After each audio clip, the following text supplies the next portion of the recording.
mbokku Guédiawaye TV dal leen ak jàmm. maire ba Racine Talla dajale na képp koo xam ni yaa ngay dund ca santé ba wala yaa ngay bénéficier ca marché bu bees wet ga féetee wàqi naan Nimzaat maire ba fas yéene taxawal foofee li nga xam ni mooy centre commercial boo xam ne li ñuy wax R+2 ñu teewlu seen i kàddu ci micro Pierre Mindi ma ñu fa teewaloon. dafa en 2017 bi Cour suprême joxe benn pàccu marché bu bees pàcc bu gën a am solo mu jox ko Djiddah Thiaroye Kaw dañu taxaw ci conseil municipal bi ne il faut ñu wut pexe seet nu ñu amee recette ci la ñu xool partie bi ñu moom ñun ñu gis ni foofu mën nañ fa def centre commercial ñu def délibération après autorité territoriale bi administrative bi visel ñu ko ñu ne dañ fay def centre commercial comme espace bu ndaw la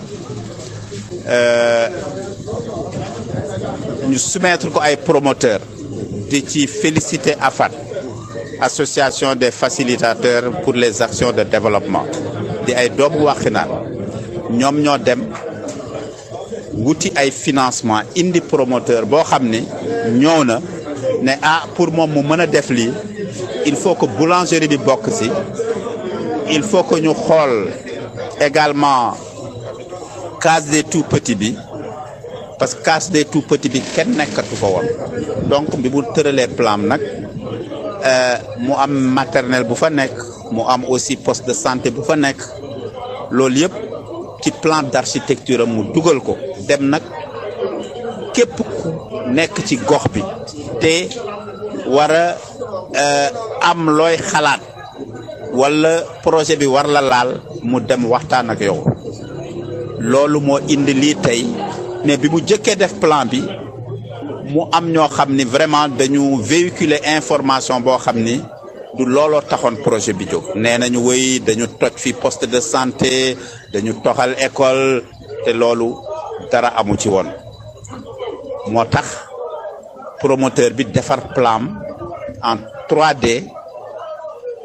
benn plan architectural indi ko tey ñu woo sous-préfet parce que sous-préfet soo demee ba woo ko mun doo ko dugal ci lu lëj ak promoteur bi ak population yi ak waa poste de santé waa école bi ñu waxtaan partager ko finalement ñu am ay contribution yoo xam ni dina améliorer projet bi ku nekk sa ay préoccupations dans la mesure du possible ñu dugal ko ci te ñu jàpp ni léegi projet bi loolu suñ ko ci intégré rek dinañ ko war a mën a commencer incha allahu rabbi donc projet bu am solo la parce que dañuy construire centre commercial en hauteur sóoraale ci maternelle bu ñu tabaxaat en sécurité am confort pour xale yi ICP bi ñu sóoraale ko te it poste de santé bi ñu xoolit nan lañ koy defarale te promoteur bi ci responsabilité sociétale am d'entreprise dina jàppale mairie bi pour defaraat muru clôture Xalima Jaxate Kala ak foo xam ne mu ngi doon toj ci yenn façade yi ak école primaire aussi DHL di rafetlu di féliciter population yi parce que esprit positif la fi ñëpp ñëwee teel nañ fi ñëw di xaar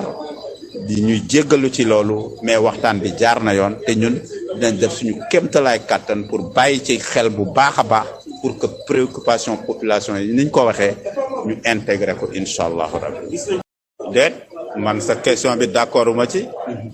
ICP bi waxul d'accordul école bi waxul d'accordul te déedéet soo dégloo bu baax dama ne sama conclusion dama ne sous réserve des propositions d'amélioration on considère que le projet est accepté loolu la ñu wax sous réserve boobu lu mu tekki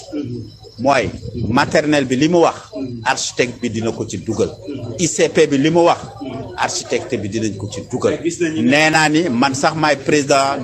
comité de développement sanitaire mais man maay maire mënoon naa dogal ne wéy dañ koy def mais ma ne lépp ci waxtaan la kon nag tey amul contradiction ay contribution moo fi am. loolu soriwuñ ci bu baax dañu wax ni rek ICP bu ne bëggul dëkk 2e étage nañ ko wutali feneen mu loué parce que tabalaxoo ñu ko diw mbaa diw parce que ki fi nekk tey suba mun nañ ko affecté fekk kooku bëgg na 2e étage noonu loolu détail la woon rek. 3000 et quelques mètres carrés la bariwul. donc R+2 la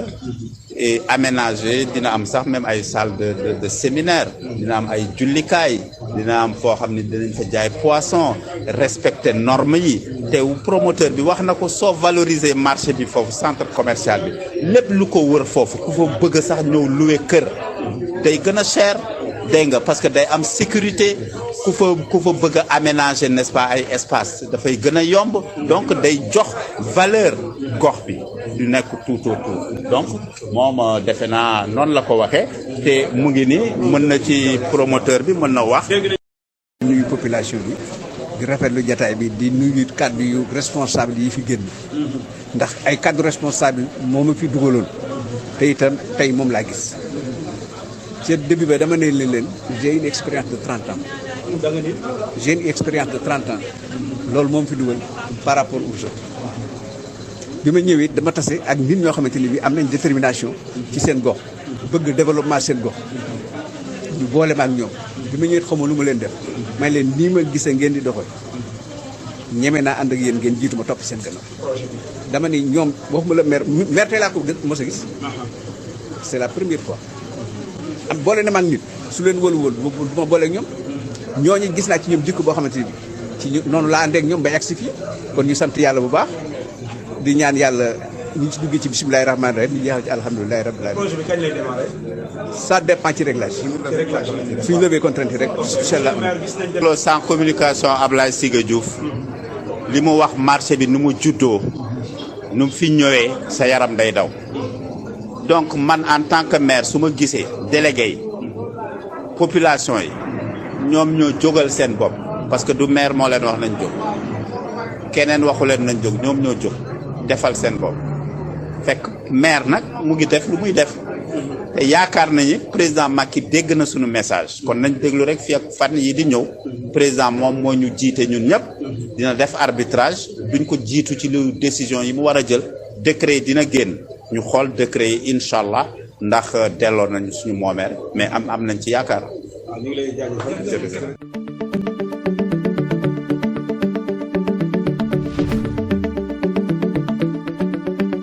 Audio Jungle.